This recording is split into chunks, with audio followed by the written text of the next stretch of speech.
അപ്പോൾ വനിതകൾക്ക് അപേക്ഷിക്കാൻ പറ്റുന്ന പോലീസ് കോൺസ്റ്റബിൾ നോട്ടിഫിക്കേഷൻ വീണ്ടും വന്നിരിക്കുകയാണ്. അതുമായി ബന്ധപ്പെട്ട കാര്യങ്ങളാണ് നമ്മൾ ചർച്ച ചെയ്യാൻ പോകുന്നത്.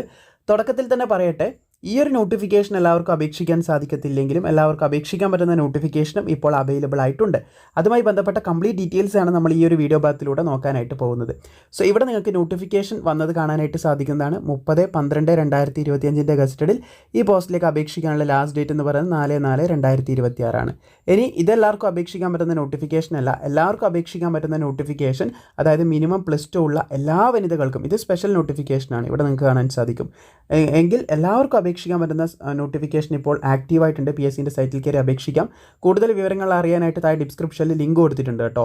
ഓൾസോ നിങ്ങൾക്ക് കേരള പോലീസ് CPO ആണെങ്കിലും അതുപോലെ WCPO എന്ന് പറയുമ്പോൾ നമ്മുടെ വുമൺ പോലീസ് കോൺസ്റ്റബിൾ, ഇത് രണ്ടാണ്. പോലീസ് കോൺസ്റ്റബിൾ ആൺകുട്ടികളുടേതാണെങ്കിലും പെൺകുട്ടികളുടേതാണെങ്കിലും ഇത് രണ്ടാണെങ്കിലും നിങ്ങൾക്ക് പഠിക്കാൻ ആവശ്യമായിട്ടുള്ളത് 20 മാർക്ക് നമ്മുടെ സ്പെഷ്യൽ ടോപ്പിക്കിൽ CPOയിൽ ഉണ്ടെന്ന് നിങ്ങൾക്കറിയാം. കഴിഞ്ഞ തവണ നമ്മൾ ബീറ്റ് ഫോറസ്റ്റ് ഓഫീസറിന് സ്പെഷ്യൽ ടോപ്പിക്ക് ചെയ്തിട്ടുണ്ടായിരുന്നു. സ്പെഷ്യൽ ടോപ്പിക്ക് മാത്രമല്ല, കംപ്ലീറ്റ് സിലബസ് PDF നമ്മൾ ക്രിയേറ്റ് ചെയ്തിട്ടുണ്ടായിരുന്നു. അപ്പോൾ അത് വാങ്ങി പഠിച്ചവരുടെ ഒപ്പീനിയൻ നമ്മൾ വീഡിയോ ആയിട്ട് ചെയ്തിട്ടുണ്ടായിരുന്നു. അതായത് നമ്മൾ PDF എങ്ങനെയാണോ ചോദ്യം ആഡ് ചെയ്തിട്ടുള്ളത് അതേ ചോദ്യം കോപ്പി എടുത്തതുപോലെ നമ്മുടെ പരീക്ഷാ പേപ്പറിലും ഉണ്ടായിരുന്നു. അപ്പോൾ അത്രക്കും ആക്യുറേറ്റ്, അതായത് ഹൈ ചാൻസ് ക്വസ്റ്റ്യൻസ് ആഡ് ചെയ്തിട്ടുള്ള കേരള PSCൻ്റെ CPO പേപ്പറും കൂടി, അതായത് CPOൻ്റെ സ്പെഷ്യൽ ടോപ്പിക്കും കൂടി നമ്മളിപ്പോൾ ചെയ്തിട്ടുണ്ട്. താഴെ ഡിസ്ക്രിപ്ഷനിൽ നിന്ന് നിങ്ങൾക്ക് അതിൻ്റെ ലിങ്കും കൊടുത്തിട്ടുണ്ട്. പർച്ചേസ് ചെയ്യാൻ ഒരു വാട്സപ്പിൻ്റെ ലിങ്ക് കൊടുത്തിട്ടുണ്ട്. അതിൽ ക്ലിക്ക് ചെയ്ത് കഴിഞ്ഞാൽ നമ്മുടെ ടീം തന്നെ നിങ്ങളത് വാങ്ങാനായിട്ട് സപ്പോർട്ട് ചെയ്യുന്നതായിരിക്കും. എന്തായാലും അവിടെ നിങ്ങൾ മെസ്സേജ് അയച്ചാൽ മതിയാവുന്നതാണ്. അപ്പോൾ നമുക്ക് ഈ നോട്ടിഫിക്കേഷൻ്റെ കാര്യത്തിലേക്ക് കിടക്കാം. വീണ്ടും പറയുകയാണ്, ഇത് സ്പെഷ്യൽ നോട്ടിഫിക്കേഷനാണ്. ഇതിന് നിങ്ങൾക്ക് അപേക്ഷിക്കാൻ പറ്റിയിട്ടില്ലെങ്കിലും ഇതേ ഏജ് ലിമിറ്റും ബാക്കിയുള്ള കാര്യങ്ങളും എല്ലാ ഏകദേശ ക്രൈറ്റീരിയയൊക്കെ ഓക്കെ ആവുന്നവർക്ക് താഴെ ഡിസ്ക്രിപ്ഷനിൽ ഒരു ലിങ്ക് കൊടുത്തിട്ടുണ്ട്. അതിന് ഏകദേശം എൻ്റെ ഓർമ്മ ശരിയാണെങ്കിൽ അതിൻ്റെ ലാസ്റ്റ് ഡേറ്റ് വരുന്നത് 14-ാം തീയതിയാണ്. ജനുവരി 14 വരെ നിങ്ങൾക്ക് അപേക്ഷിക്കാൻ സാധിക്കും. അതിൻ്റെ ലിങ്ക് എന്തായാലും ഞാൻ വീഡിയോ അപ്ലോഡ് ചെയ്യുമ്പോൾ താഴെ കൊടുത്തിട്ടുണ്ടാവും. അവിടെ നിങ്ങൾക്ക് നോക്കി മനസ്സിലാക്കാൻ സാധിക്കും. എന്തായാലും ഇതിൻ്റെ ഡീറ്റെയിൽസ് നമുക്ക് നോക്കാവുന്നതാണ്. സോ ഇതിന് 4-ാം തീയതി വരെ, ഫെബ്രുവരി 4 വരെ നിങ്ങൾക്ക് അപേക്ഷിക്കാൻ സാധിക്കുന്നതാണ്.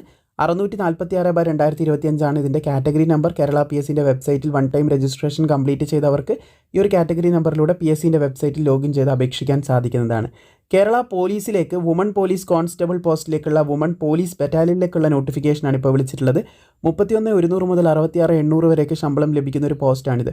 സ്റ്റേറ്റ് വൈഡ് ആയിട്ടാണ് ഇതിൻ്റെ വേക്കൻസി വന്നിട്ടുള്ളതെന്ന് ശ്രദ്ധിച്ചിരിക്കുക. ഈ ഒരു നോട്ടിഫിക്കേഷൻ എന്ന് പറയുന്നത് ഷെഡ്യൂൾഡ് കാസ്റ്റ് കൺവേർട്ടഡ് ടു ക്രിസ്ത്യാനിറ്റിയിലുള്ളവർക്ക് ഒരു വേക്കൻസിയാണ് നിലവിൽ റിപ്പോർട്ട് ചെയ്തിട്ടുള്ളത്. അപ്പോൾ method of appointment direct recruitment ആണ് സ്റ്റേറ്റ് വൈഡ് ആയിട്ട്. പക്ഷേ ഒരു സ്പെഷ്യൽ റിക്രൂട്ട്മെൻറ്റ് ആയതുകൊണ്ട് SSC CCയിലുള്ളവർക്കാണ് അപേക്ഷിക്കാനായിട്ട് സാധിക്കുക എന്ന് പ്രത്യേകം ശ്രദ്ധിക്കുക. 18 വയസ്സ് മുതൽ 29 വയസ്സ് വരെയുള്ളവർക്ക് 2/1/1996 അതുപോലെ 1/1/2007 ഈ ഒരു ഡേറ്റിലും ഇതിൻ്റെ ഇടയിലും ജനിച്ചവർക്ക് അപേക്ഷിക്കാൻ സാധിക്കുന്നതാണെന്ന് ശ്രദ്ധിക്കുക. വിദ്യാഭ്യാസ യോഗ്യത നിങ്ങൾക്ക് മിനിമം +2 ഉണ്ടായാൽ മതി. +2 ഉണ്ടെങ്കിൽ അപേക്ഷിക്കാം. 157 സെൻറ്റിമീറ്റർ ഉയരം വേണമെന്ന് ശ്രദ്ധിച്ചിരിക്കുക. പിന്നെ ഐസൈറ്റും കാര്യങ്ങളൊക്കെ പെർഫെക്റ്റ് ആയിരിക്കണം. പിന്നെ PSCൻ്റെ ഫിസിക്കൽ ഐറ്റം ഉണ്ട്. പരീക്ഷ കഴിഞ്ഞാൽ 8 എണ്ണം ഉണ്ടാവും. അതിൽ ഏതെങ്കിലും 5 എണ്ണം പാസ്സായാൽ മതി കേട്ടോ. 100 മീറ്റർ ഓട്ടം, high jump, long jump, putting the shot, 200 metre ഓട്ടം, throwing the cricket ball, shuttle race, skipping. ഇതിൽ 8 എണ്ണം കാണിക്കുന്നുണ്ടെങ്കിലും ഏതെങ്കിലും 5 എണ്ണം, ഏതെങ്കിലും 5 മതി. ഇത് വേണം നിർബന്ധമൊന്നുമില്ല. 100 മീറ്റർ നിർബന്ധമായിട്ട് പാസ്സാവണമെന്നൊന്നുമില്ല. 100 മീറ്റർ ഫെയിലായി, ഇതും ഫെയിലായി, ബാക്കിയുള്ള എല്ലാം നിങ്ങൾ പാസ്സാകുന്ന തീർച്ചയായിട്ടും 5 എണ്ണം, ഏതെങ്കിലും 5 എണ്ണം നിങ്ങൾ പാസ്സായാൽ മതി എന്ന് ശ്രദ്ധിക്കുക. അപ്പോൾ ഏതെങ്കിലും 5 എണ്ണം പാസ്സായാൽ ഫിസിക്കൽ നിങ്ങൾ ക്വാളിഫൈ ചെയ്യുന്നതായിരിക്കും. അപ്പോൾ ഈ പറഞ്ഞ യോഗ്യതയുള്ള ആരെങ്കിലും അറിയാമെന്നുണ്ടെങ്കിൽ അവരിലേക്ക് ഷെയർ ചെയ്യുക. വീഡിയോ ഇഷ്ടപ്പെട്ടാൽ ലൈക്ക് ചെയ്യാനും മറക്കേണ്ട.